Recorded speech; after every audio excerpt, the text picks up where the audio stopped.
Cricket ने पाकिस्तान के सारे खेलों का जनाजा निकाल दिया है, आज क्रिकेट का भी जनाजा निकल गया है। आपकी नजर में क्या करना चाहिए? क्रिकेट का खिलाड़ी तो 70 लाख भी कमाता है, नीचे बेचारे छोटे दूसरे खिलाड़ी 70,000 के लिए रोले हुए हैं, 2 वक्त की रोटी से परेशान है। योर व्यूज मंदोखेल साहब।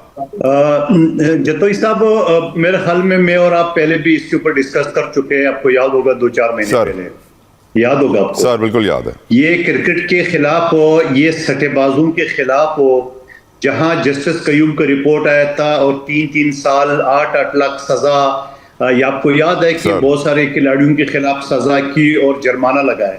60 पेज का जस्टिस कयूम का रिपोर्ट था, आपको याद होगा तारीख, ये आपको मैं 15-20 साल पहले पे ले जाता हूँ या शायद उससे भी ज्यादा। उसके बाद मैंने चैलेंज किया सिंध हाई कोर्ट में, तो सिंध हाई कोर्ट की मोहतरम जनाब जस्टिस साहिबा ने मेरी एप्लीकेशन रिजेक्ट कर दिए और मुझ पे 10,000 रुपये जुर्माना लगा दिए कि ये आपको इस्लामाबाद में दाखिल करने चाहिए, सिंध पाकिस्तान का हिस्सा नहीं, गोया उनका मतलब ये था।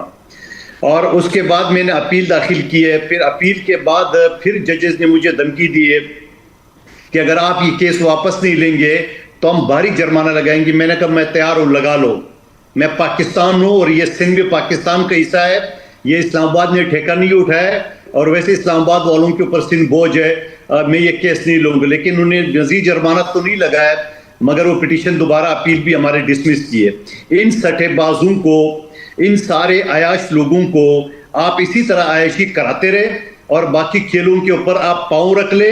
पाकिस्तान में दूसरा कोई खेल नाम को कोई चीज नहीं है और इन्हीं सट्टेबाजों को, इन्हीं आयाश लोगों को आप खिलाते रहो, इसी तरह आपकी बेइज्जती होती रहेगी हिंदुस्तान और दुश्मन मुल्क हिंदुस्तान का। तो मैं तो इतना कहूंगा। बिल्कुल ठीक सर। आयशा बानो साहिबा, thank you for your precious time. Madam जज़ाकल्लाह। अस्सलाम वालेकुम। आपसे पूछना चाहूंगा, जो क्रिकेट का हमारा हाल है और जो बाकी खेलों का हाल है, who do you hold responsible? आपकी नजर में सियासत अगर खेल के मैदान में आई है तो उसका खात्मा कैसे किया जाए? What is the way forward? Ayesha साहिबा। Thank you so much Talha, बहुत शुक्रिया। देखिए, सबसे पहले तो बात यह है कि मेरे ख्याल से तो चेयरमैन साहब को जो है ना खुद ही रिजिग्नेशन दे देनी चाहिए। ये बड़े अफसोस की बात है कि देखें, आप right person for the right job वाला एक है पूरी दुनिया में, जहां पर आप कोई भी चीज चलाते हैं तो आप देखते हैं अगर कोई मेडिकल से रिलेटेड कोई चीज है तो ऐसे बंदा लेकर आते हैं जिसकी थोड़ी बहुत नो हाउ मेडिकल के हवाले से हो। फिर अगर आप स्पोर्ट्स के हवाले से किसी बंदे को लेकर आते हैं तो मुझे तो समझ नहीं आ रही कि नकवी साहब को और क्या चाहिए। उनके तो कहते हैं 5-6 उंगलियां घी में और सर कढ़ाई वाली बात है। Don't you think that enough is enough? जितना उनके पास है वो उसको मैनेज कर ले। किसी ऐसे बंदे को आगे आना चाहिए जो कि इस चीज को आगे चला सके। दूसरी बात देखें, जिस तरह बात हुई कि मेरिट पे उनके ऊपर क्रिकेट पे, देखिए पूरी दुनिया, अगर आप इंडिया को देखें, हमारे साथ ही आजाद हुआ, वो कितना इन्वेस्ट करते हैं अपने प्लेयर्स पे, वो कितना इन्वेस्ट करते हैं क्रिकेट के ऊपर, हर खेल पे। वो दूसरे खेलों में भी इन्वेस्ट करते हैं, हम तो सिर्फ क्रिकेट में करते हैं जी। वो हर एक चीज में इन्वेस्ट कर रहे हैं। वो तो देखिए वो देर आउट ऑफ आवर लीग। बहुत अफसोस की बात है कि मैं ये मेरे मुंह से निकलते हुए वो मुझे शर्मिंदगी हो रही है, बट वो हमारे साथ आजाद हुए हैं और आप देख ले कि उनकी इकोनॉमी कहाँ पहुंच गई, उनकी इंडस्ट्रीज कहाँ पे पहुंच गई। उनका, हम लोग जब मजाक उड़ाते थे तो हम कहते थे कि इंडियन कपड़ा, अब आप सोच ले कि उनके डिजाइनर्स जो है पाकिस्तान से, अभी ये पिछले दिनों जो इनकी शादियां वादियां हुई, इंडियन डिजाइनर्स के कपड़े वहां से आए गए, बड़ी मशहूर शादी आपको पता है। सो द थिंग इज के ना हमारी ये एक क्रिकेट था वाहिद एक पाकिस्तानी लोगों का एक सहारा, जो कि हम लोग कहते हैं ना कि पाकिस्तान एज एक नेशन हम यूनाइटेड हो के तो एक चीज देखते थे और उसमें कोई पार्टी बेस्ड कोई बात नहीं होती थी, क्योंकि हम एक सारे एक कहते हैं ना एक ऐसा पाकिस्तानी नेशन इस चीज को एंजॉय करते थे। तो अब तो इतनी शर्मिंदगी होती है कि आप ये मानेंगे कि मैंने क्रिकेट का खोल के मैंने सुना ही नहीं है, बिकॉज आई वॉज 101% श्योर थे कि ये हमारी जी नाके कटनी है दोबारा, क्योंकि इनकी कैपेसिटी नहीं रही। देखिए बात यह कि प्लेयर्स अच्छे होंगे, लेकिन क्या प्लेयर्स को आप उस किस्म की फैसिलिटीज दे रहे हैं? क्या आप प्लेयर्स को किस तरीके से उनकी सिलेक्शन कैसे हो रही है? क्या आप जो क्रिकेट है इटसेल्फ, क्या नए लोगों को आगे लाने दे रहे हैं? क्या नेपोटिज्म दरमियान में इन्वॉल्व नहीं है? क्या इनकी जो प्रॉपर ट्रेनिंग्स हो रही हैं? देखिए ऑस्ट्रेलिया की हम लोग कुछ साल पहले ये माइक हसी उस वक्त मतलब was one of the player, और अब मुझे नहीं पता कि वो ही स्टिल प्लेइंग और नॉट, बट वो उनकी इतनी एक्टिव ट्रेनिंग्स हो रही थी कि हर एक बंदा अपना अलग अलग ट्रेनिंग। क्या हमारी उस लेवल की इन्वेस्टमेंट्स हो रही हैं प्लेयर्स के ऊपर? तो देखिए पहले तो मुझे लगता है कि नकवी साहब को खुद शर्म आनी चाहिए और उनको खुद ही रिजाइन दे देना चाहिए। Enough is enough. पिछले कितने अरसे से वो बैठे हुए हैं और हम रिपीटेडली हारे जा रहे हैं। कोई एक पाकिस्तानी कौम बता दे कि भाई हम लोगों की कहीं पे जाके तो सर हमारा उठा और हम कहे कि जी बड़ा जबरदस्त उन्होंने कोई गेम, हॉकी हमारी अच्छी जा रही थी वो भी डाउनफॉल। ये वाहिद 2 गेम्स थे जिसमें हम लोग कुछ पाकिस्तानी कहीं ना कहीं नाम बना रहे थे, उनका भी बेड़ा गर्क हो गया। हॉकी तो अब कहते हैं ना कि वो काजी मुहिब और वो टाइम के जो टीम्स थी और जिस किस्म के प्लेयर्स थे, अब आप मुझे बता दें आपके किसी पाकिस्तानी को हॉकी के किसी प्लेयर का नाम भी पता है?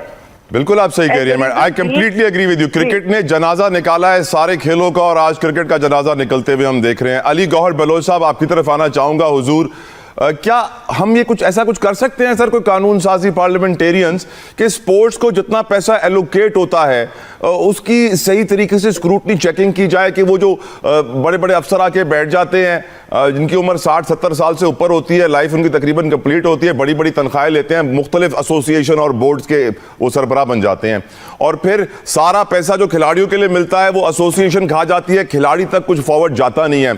हमारे मुल्क का खिलाड़ी जितने बुरे हाल में आज है मैं नहीं समझता कभी पहले था। हमें, हमारी हुकूमत को, हमारी मुकन्निना को, मिन हैसुल कौम हमें सोचना चाहिए कि हम कितना इन्वेस्ट कर रहे हैं क्रिकेट के अंदर और क्यों कर रहे हैं। बाकी खिलाड़ियों ने क्या गुनाह किया है? क्या आपको मालूम है अली गौहर बलोच साहब, बाकी खिलाड़ियों ने क्या गुनाह किया है? देखिए, बात यह है, अगर सही बात मेरिट पे की जाए तो किसी भी चीज में जब रिफॉर्म्स होती हैं वो नीचे से ऊपर नहीं होती, वो ऊपर से नीचे होती।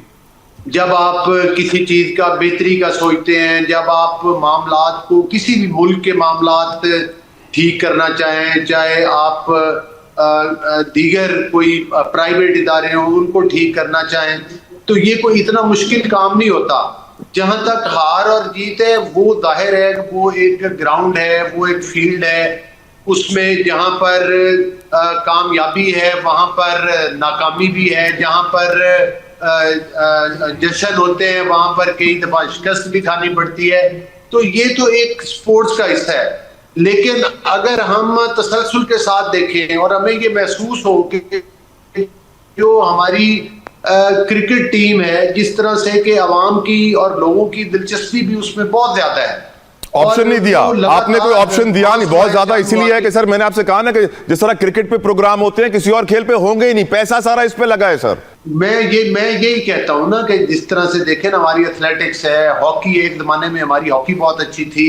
एक तो आपकी बात से मैं इत्तेफाक करता हूं कि जो भी हमारा स्पोर्ट्स का फंड है, जितनी भी हमारे मुल्क की एनुअल एलोकेशन है, ना सिर्फ उसको बढ़ाया जाए बल्कि वो दीगर जो हमारी गेम्स हैं उनके ऊपर भी उसको बराबर तकसीम किया जाए और उन खिलाड़ियों को भी उतने ही मौके मिलने चाहिए जितने के क्रिकेट को मिलते हैं। क्रिकेट के अंदर भी रिफॉर्म्स की जाएं और रिफॉर्म्स के साथ साथ इसमें जो सिलेक्शन का तरीक़ेकार है वो इतना ट्रांसपेरेंट, शफाफ और प्रोफेशनल होना चाहिए कि जिसके बाद ये ना हो, महसूस यही होता है कि यहाँ पर किसी न किसी जगह पर कोई ना कोई गड़बड़ जरूर होती है कि साल से देखें आप चेयरमैन भी कई लगा चुके हैं, कई दफा खिलाड़ियों की भी रिशफलिंग हो जाती है, लेकिन इसके बावजूद नताइज नहीं आते। इसका मतलब ये है कि कहीं ना कहीं कोई मसला जरूर है। लिहाजा बिल्कुल बात ठीक है, हमें अपनी बाकी स्पोर्ट्स के ऊपर भी तवज्जो करनी चाहिए और क्रिकेट के ऊपर भी रिफॉर्म्स की जरूरत है। हम जानते हैं कि डॉक्टर्स की टीम ने इमरान खान का अडयाला जेल के अंदर मुआयना किया है और अच्छी खबर यह आई है कि जिस आंख की बीनाई 15% रह गई थी वो 70% तक आ गई है, जिससे साबित भी हो जाता है कि शायद ये ट्रीटमेंट डिलेड है, पहले मिल जानी चाहिए थी खान साहब को। लेकिन जब शोर मचा, जब फ्रेंड ऑफ कोर्ट को भेजा गया उनसे मुलाकात करने और फिर उनकी रिपोर्ट सुप्रीम कोर्ट से पब्लिक की आंखों में आई और फिर एहतजाज का सिलसिला शुरू हुआ और फिर प्रेशर बना और फिर ये टीम गई और फिर आंख की बीनाई को बचाया गया, 70% पे लाया गया। अली गौहर बलोच साहब, आपसे शुरू करना चाहूंगा इस दफा। डोंट यू थिंक कि इस खबर के आने के बाद अच्छी खबर है, 70% बीनाई आ गई, लेकिन हुकूमत की लापरवाही, केयरलेसनेस, जेलर साहब की जिनका जिक्र इमरान खान साहब ने भी किया, प्रूव हो गई है, वाज़ेह हो गई है। अली गौहर बलोच साहब, देखिए बात ये